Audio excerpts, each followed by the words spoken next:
Let's talk about my buddy Trump. As I said, the man is a fraud. He's a con man. He's hateful. He's spiteful. He's narcissistic. He's everything negative a human being could be. So he's a piece of shit. Let's lay that out there. He deserves to be impeached. Let's lay that out there. But let's look at his message. Let's start off with refugees. Okay? Once upon a time, I'd see people from Nepal, Somalia, Syria, Palestine, wherever, who are here as refugees.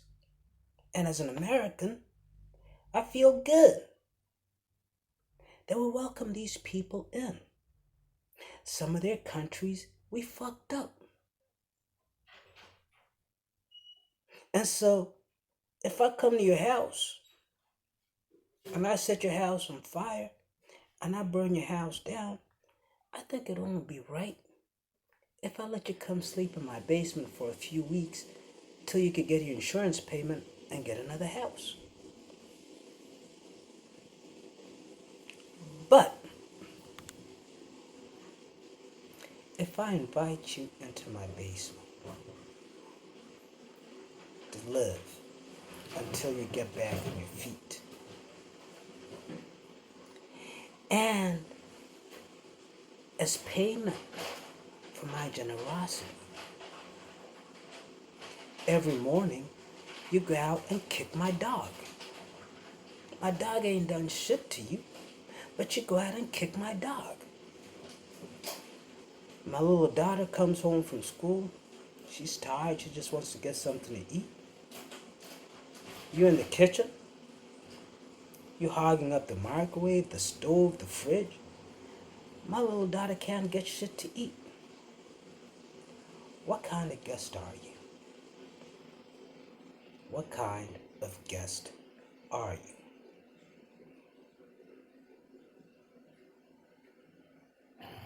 A lot of these refugees come from countries where black people ain't shit. A lot of these refugees come from countries where white people ain't shit. Some of them come from countries where Latino people ain't shit. And then they come to the US, where I was born and raised. And I'm an American citizen. And my people went through struggles to gain freedoms that these refugees now enjoy.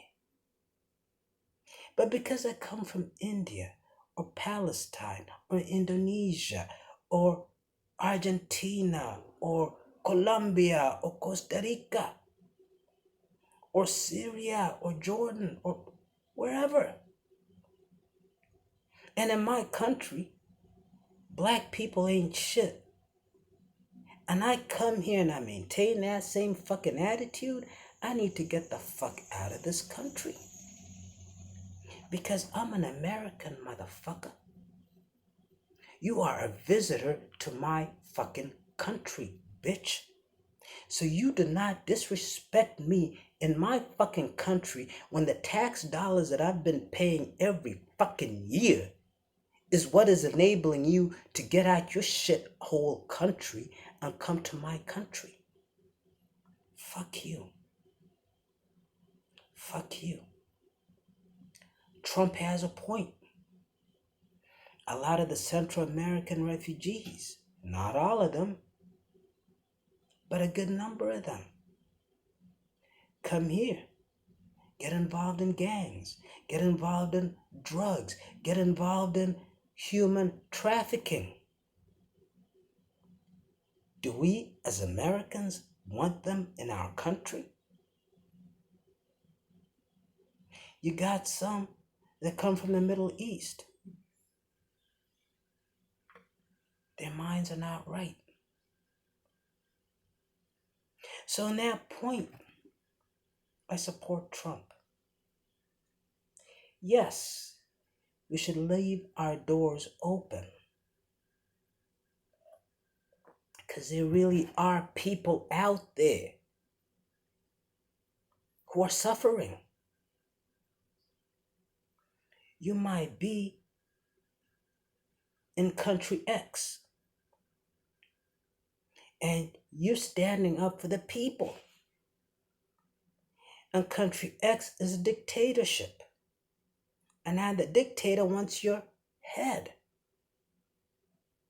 But you want to fight for the people, but you know you can't fight for the people in your country. So you got to get out. That's valid. That's valid. You're a little kid in Syria. The Civil War. What the fuck do you have to do with the Civil War? Your parents are killed. Mommy and daddy. Your grandparents are killed. Your aunts, uncles are killed. You got nobody. Nobody. Yes, that's a valid case. But if you have malicious intent, if you're coming into this country like the Latinos in LA, who look down on everybody, white, black, Asian, whatever. If you ain't Latino, fuck you, you ain't shit. You don't need to be in this country, motherfucker. Because that white person, that Asian person, that black person is the one that enabled you to be in this country. So when refugees come to this country, show some fucking respect to the people of this country. You get Somalians. I talk to black people. I talk to Africans who've migrated to this country. I talk to white people. They all hate Somalians. All of them. Because these motherfuckers are so fucking arrogant.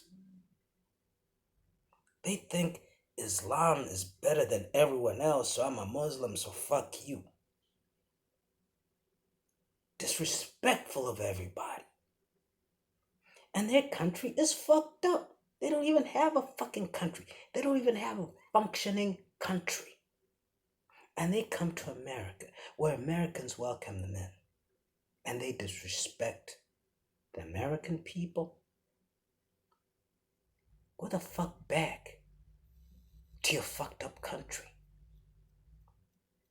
If you can't learn to get along with other people, especially people who are hosting you, you got a problem. You got a problem. The only thing I would request from you, Mr. Trump, treat them with dignity. Don't treat them like animals. Treat them with dignity. You're a third generation American. I think your wife is a first generation American. Your grandfather came from, I believe, it was Germany or Hungary. I think it was Germany. Went to San Francisco, started a brothel, made money. Your daddy was born here. See, actually second generation. Because your daddy was born here, then you were born here, so you're second generation. You like me.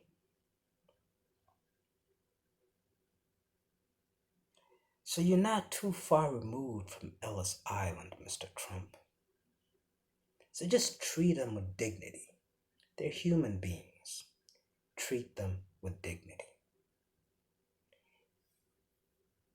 Talking about refugees, how about this wall, this border wall?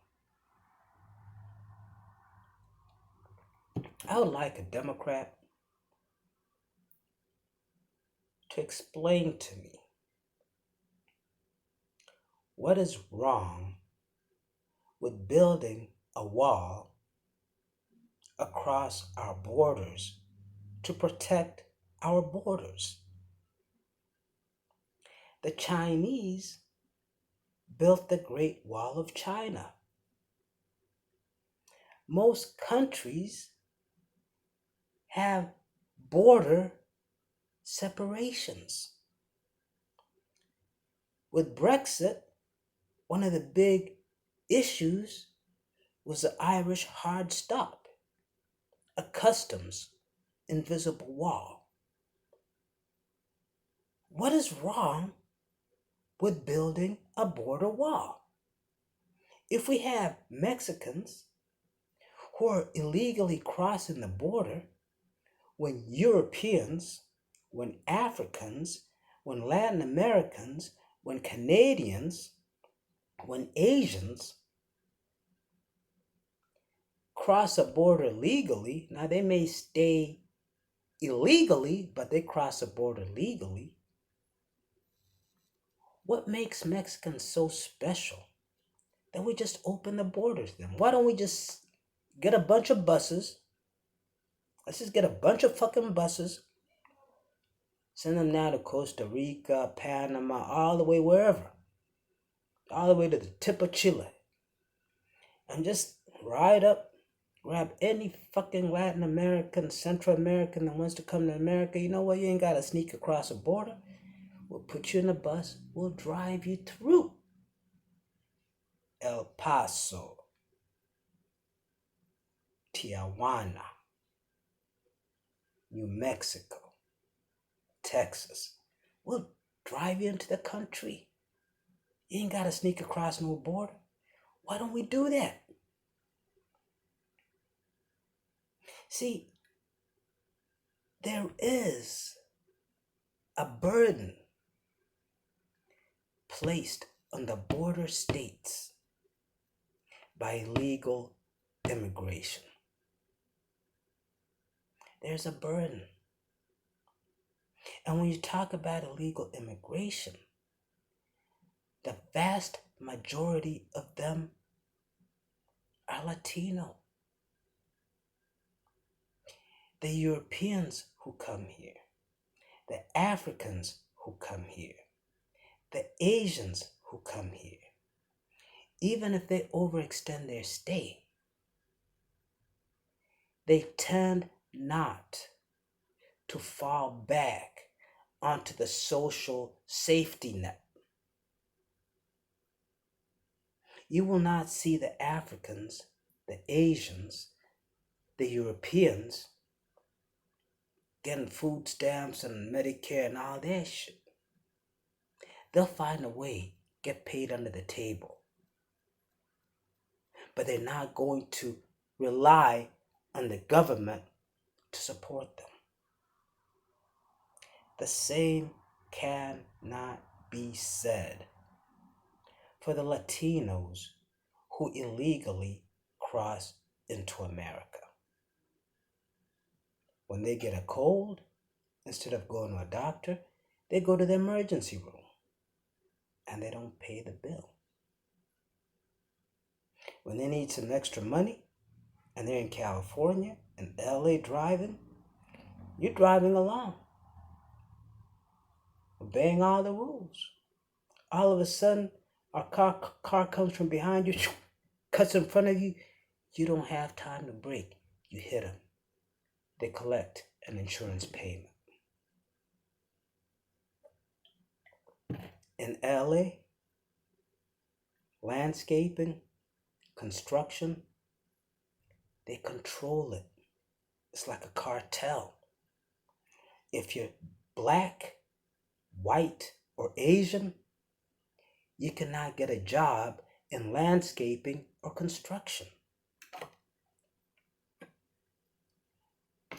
You'll hear the companies or these people say, well, they're taking the jobs that no other American will take. Really? Really? I go to McDonald's, I see Americans working there. I go to gas stations, I see Americans working there. I go everywhere, I see Americans working there. I go to recycling plants, I see Americans working there. So what jobs are these Latinos taking that Americans won't take?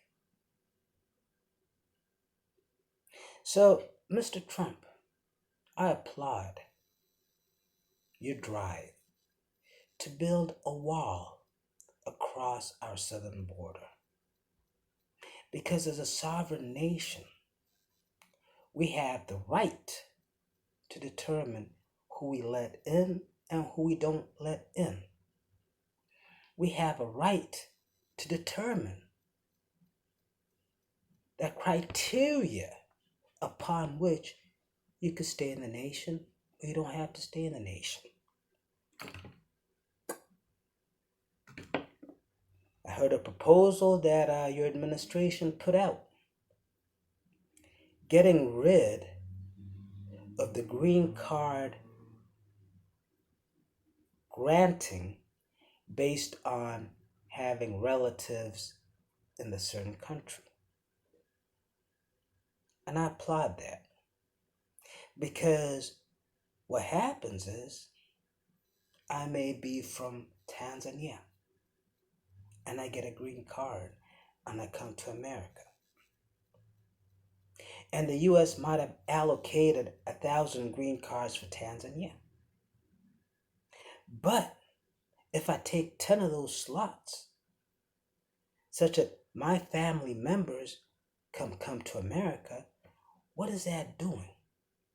It is not spreading equality, it is spreading inequality. Because now I got 10 of my family members in America able to make a good living and send that money back to Tanzania to support my family members, my relatives in Tanzania. So you just build a wealthy class and a poor class. Now, if you got rid of that, and now you said, out of these 1,000 green cards that we're going to allocate to Tanzania, 900 have to be people who, number one, meet certain educational requirements. And what you do, you have some kind of standard established by American accreditation bodies. So if I've been trained as an electrical engineer in Tanzania, and I've been working as an electrical engineer in Tanzania, then this accreditation body can assess my skills to see how well I would function as an electrical engineer in the US. If it could be standardized tests, it could be a series of tests that you administer. And if I pass those tests, then I get a professional engineer accreditation in the US and a green card. What does that mean? That means that once I get to the US, I can contribute to the economy at a high level. So the US is benefiting. I come to the US, I'm making $80,000 a year. I take $20,000, $30,000, send it back to Tanzania. So now my success in the US translates into success in Tanzania. When you have relatives of green card holders or relatives of citizens being first choice to receive green cards, you hurt the economy more than you benefit the economy. Because the same situation from Tanzania, I'm going to get my lazy brother who can't do shit, who can't make any money in Tanzania, who can't make shit happen in Tanzania. I'm going to bring him out here. He now has a green card. After 3 years, he goes out there, he's lazy as shit, he can't get a job. Guess what? He's not contributing to the economy, he's extracting from it. So I applaud that. I recommend you grant green cards to foreigners who are either engineers, doctors, accountants, with a caveat because systems are different, and who are scientists. People that are going to come to this country and contribute and help this country grow. That's what we need in this country. My only request to you, Mr. Trump, don't make it racial. You come out there, you say we're going to grant 10,000 green cards to engineers. But you have to pass this test. And if you pass this test, wherever you are, you get a green card. You have 10,000, let's say 20,000 pass the test. Well, you give it to the 10,000 who passed it the highest. Regardless if they're Nigerian, Angolan, Swiss, Italian, Malaysian, Japanese, Brazilian, Ecuadorian, Panamanian, Honduran. If you pass the test, we want you in the country because we want the best, the brightest in the country.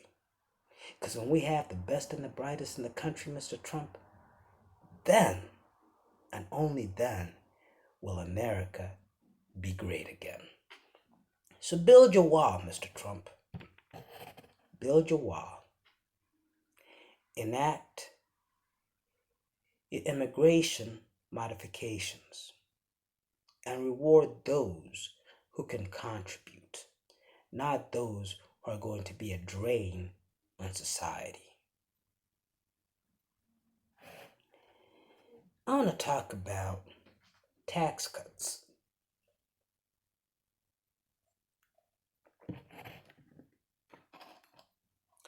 Now, unfortunately in this country, we've gotten to a point where rich people are the devil. Starbucks CEO said, I want to run for president.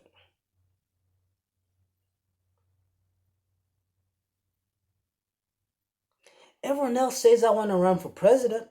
No one complains. Starbucks CEO says, I want to run for president. Everyone comes out of nowhere. No, no, no, no. Why? Because he's a billionaire. This dude, Bloomberg, says, I want to run for president. No, no, no, no, no, no. Because he's a billionaire. See,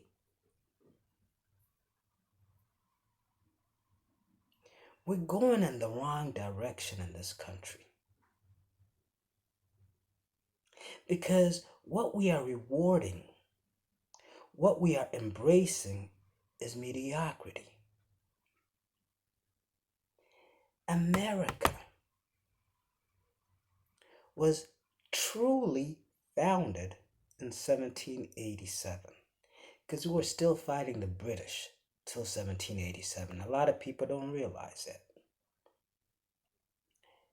I think the initial White House was in New York. It was burned down and moved to D.C. It was burned down somewhere between 1776 and 1787. So hostilities did not end until 1787. By 1860, less than 100 years, America was a global economic power. Right up there with Britain, with Spain, with Portugal, with France. Think about that. Spain going back to the 1400s, Portugal going back to the 1400s, Britain Rome, all that. In less than 100 years, America caught up to them because of the enterprising spirit of America. Even the slaves were enterprising. After emancipation, they were doing shit that blew the white boys' minds. It is what makes America great. That Bill Gates that goes out there and says, I'm going to start something. That Mark Zuckerberg who says, fuck my Harvard education, I'm going to start something.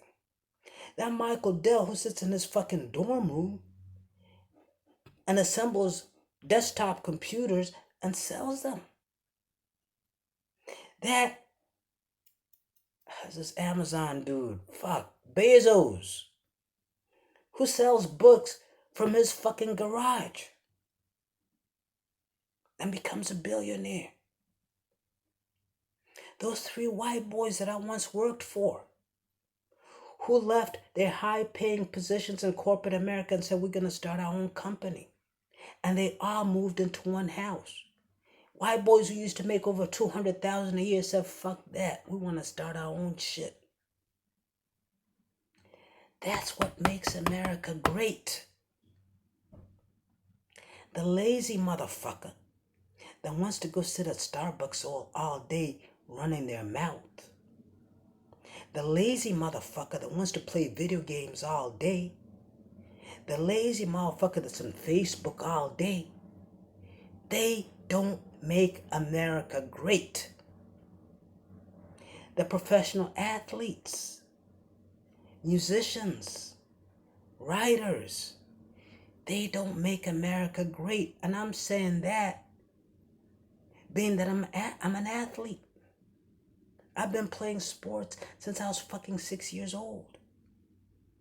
And for all I know, I might be a professional athlete within the next 2 months. I'm a musician. I play 6 instruments. I compose, I write lyrics. I'm going in the studio in 2 months to put out my first album. I write screenplays, I write novels. So I am not hating on those people, but I am saying they did not make America great. It is the risk takers, the enterprising individuals. It is that kid who decides, I want to be a doctor. And I'm going to spend 4 years in undergrad and get a 4.0. And I'm going to go spend 4 years in med school. And I'm going to spend 5 years as a resident. Then I'll start making $500,000 a year. It's that kid who decides he's going to be a lawyer. That kid who decides they're going to be an engineer, an inventor. That is who makes America great. But we're now consumed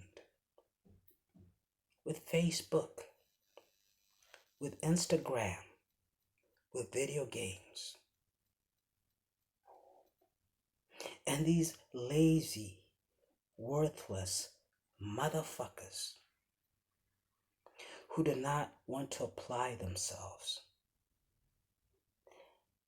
I go to Starbucks, wrapping up my trading research so I can start trading on Monday. There's a fucking kid that is in there every day from 8 a.m. till 5 p.m. playing fucking video games.